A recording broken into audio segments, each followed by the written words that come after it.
Welcome to doassignment-ca. Here's the problem. A phone company's monthly bill is modeled by the function C of m equals 35 plus 0.12 times m, where m is the number of minutes used and C of m is the total cost in dollars. Part A. Identify the y-intercept and explain what it represents. Part B. Find the slope and interpret its meaning. Part C.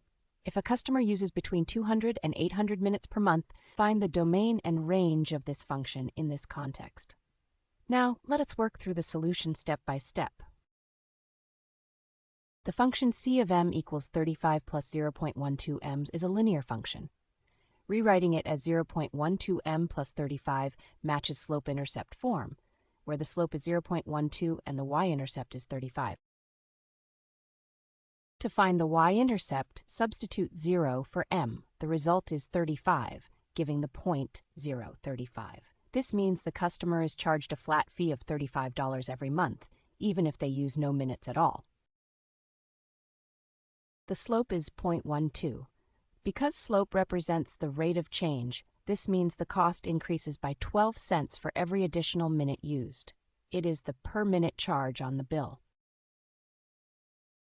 The domain is the set of possible minute values. Since the customer uses between 200 and 800 minutes, the domain is all values of m from 200 to 800 inclusive. Plug in the two boundary values. When m is 200, the cost is $59. When m is 800, the cost is $131.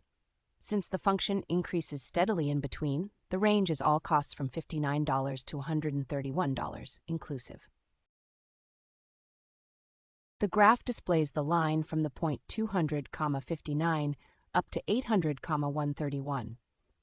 The y-intercept at 35 is shown for reference. The gentle upward slope reflects the small per-minute rate of 12 cents. To summarize, the y-intercept is $35, the fixed monthly fee. The slope is 0.12, meaning 12 cents per minute. For usage between 200 and 800 minutes, the domain is 200 to 800 minutes, and the range of possible bills is $59 to $131 inclusive. Visit doassignment.ca for more study tools, AI learning support, and online tutoring.